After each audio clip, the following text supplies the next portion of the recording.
Bonjour tout le monde, bienvenue à cette vidéo entretien, la sixième de la série portant sur la philosophie de la religion. Alors dans l'entretien précédent, dont je vais tenter de faire le résumé, si cela est possible, je l'espère bien en tout cas. On a abordé plusieurs choses très importantes, des éléments forts, qui interrogent en tout cas fortement la réflexion. Et nous sommes partis donc de l'analyse de David Hume, hein, entre autres dans son enquête sur l'entendement humain.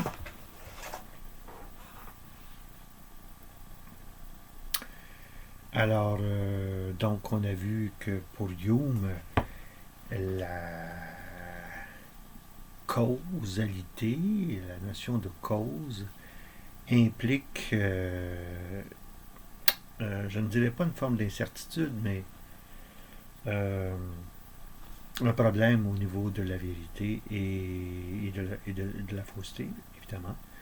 Euh, Parce que, nous dit Hume, la croyance, et somme toute croyance, euh, basée sur la causalité, implique qu'on ne sait pas si cette croyance-là est vraie ou fausse. C'est-à-dire, on ne peut pas établir que, que la vérité concernant la relation de cause à effet existe telle qu'elle dans la nature, dans la réalité, en dehors de nous, hein, de notre conscience. Hein. Alors, il y a là un sacré problème soulevé par Hume et qui a été rejeté évidemment par les scientifiques qui ne veulent pas du tout admettre l'idée que la relation de cause à effet, la causalité, ne soit ni vraie ni fausse. Parce que c'est là c'est au cœur de la science que la notion de causalité. Toute explication d'un phénomène naturel implique l'identification d'une cause et de son effet. Hmm? Alors, mais le problème, c'est que même si les scientifiques rejettent la notion de causalité chez Hume, euh, ils la réintègrent d'une certaine manière par la porte en arrière en acceptant, lorsqu'ils admettent la théorie de l'évolution de Darwin, hein, laquelle euh, euh, souligne que l'esprit humain, ou en tout cas le cerveau humain, hein, n'est pas conçu pour trouver la vérité, mais simplement pour survivre. Hein. Et je cite à nouveau, entre autres, entre autres auteurs, euh, Jocelyn Giroux et Yves Saint-Arnaud dans leur essai L'hypothèse Dieu, hein, où ils écrivent à la page 74: l'esprit humain n'a pas évolué pour comprendre l'univers et accéder à des vérités soi-disant éternelles, mais pour survivre.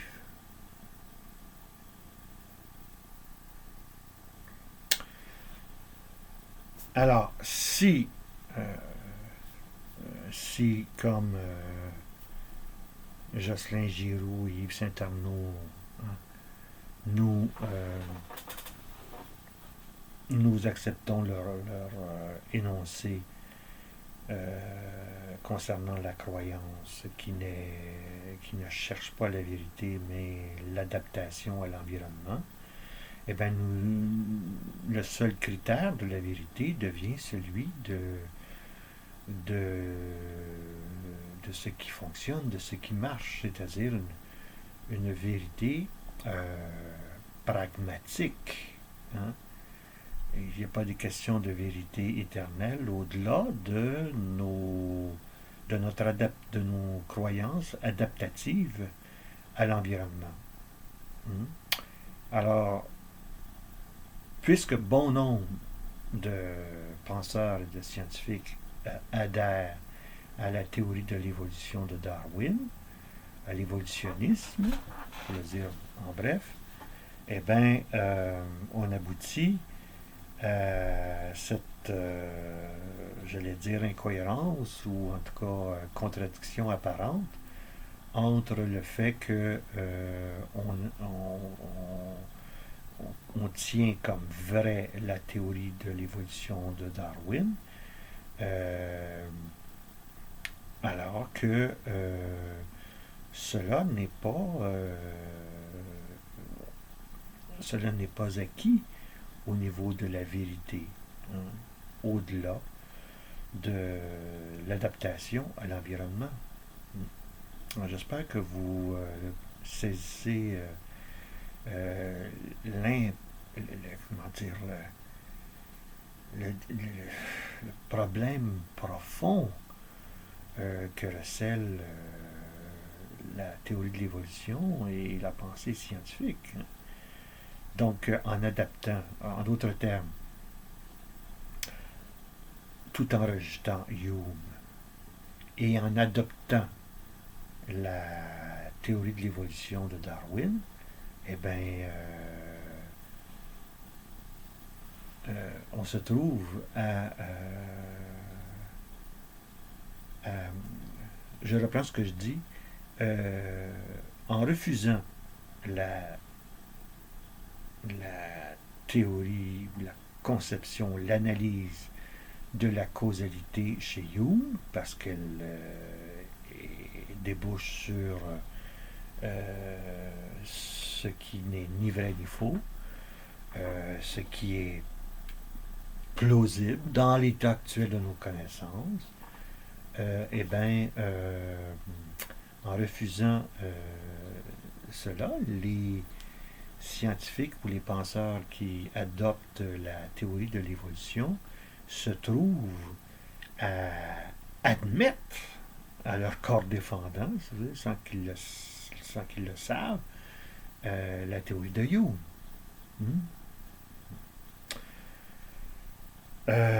C'est là un problème extrêmement profond auquel très peu de penseurs et de scientifiques reconnaissent. Hein?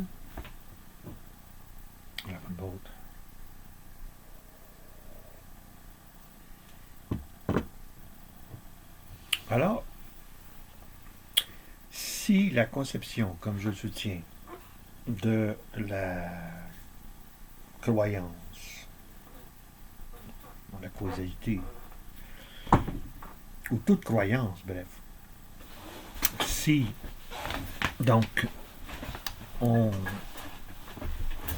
excusez-moi, une question de luminosité ici. Donc si on adopte la conception de la croyance causale, mais toute croyance en général, de Hume, on se trouve donc à ne plus croire, à ne plus adhérer à la vérité en tant que telle. Hein. Sans le réaliser, donc, ces penseurs, ces scientifiques, adopte vis-à-vis de la vérité une philosophie ou une conception de la vérité que l'on qualifie, que certains philosophes qualifient, d'anti-réaliste. C'est-à-dire que la vérité n'est pas conçue comme une réalité existant indépendamment de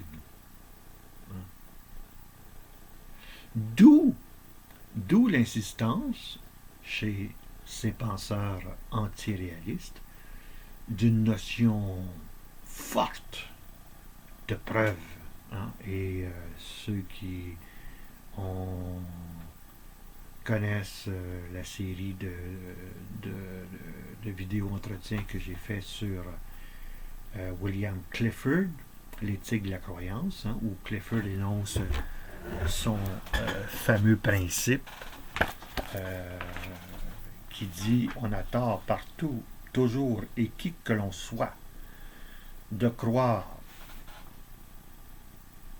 quoi que ce soit sur la base d'éléments de preuve insuffisants.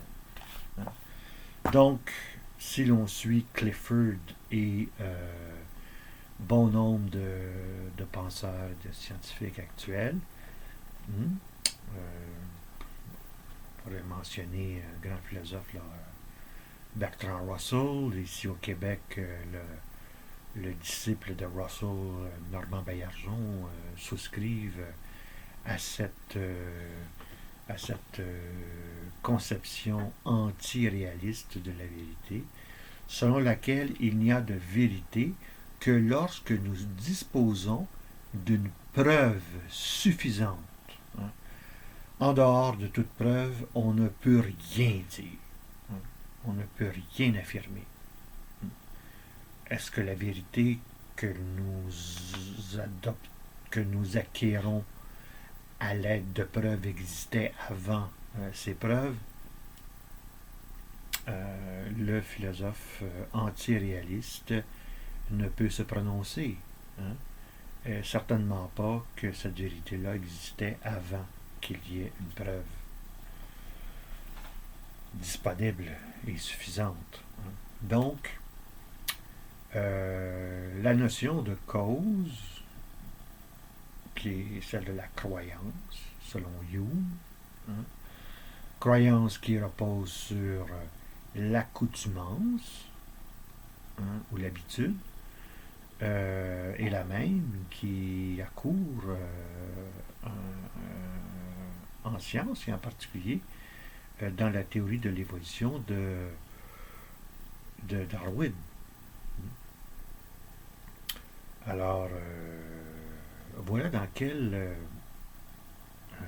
les Anglais disent predicament, dans quelle situation difficile où il ne semble pas y avoir d'issue facile, dans lequel nous sommes plongés si nous sommes un adepte de la théorie de l'évolution de Darwin, qui est au cœur qui est au fondement, pourrait-on dire, des acquis de la science moderne. Et à ma connaissance, mis à part d'autres qui ont fait, je pense entre autres au philosophe américain Alvin Plantinga, tous ces penseurs modernes qui se réclament de la science contre la religion ne sont pas du tout conscients.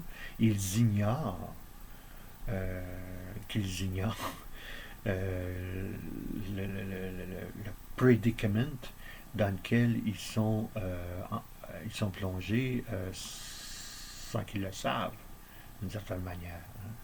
Et par conséquent, j'attends toujours d'eux des réponses à ce sujet. Bon.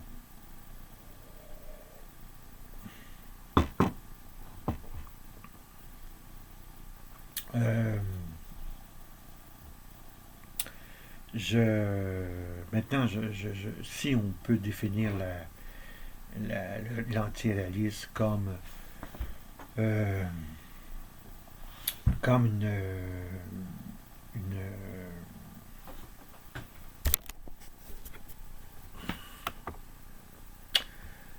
comme une façon de concevoir la vérité, eh bien, l'autre, l'opposé, c'est-à-dire le réalisme, implique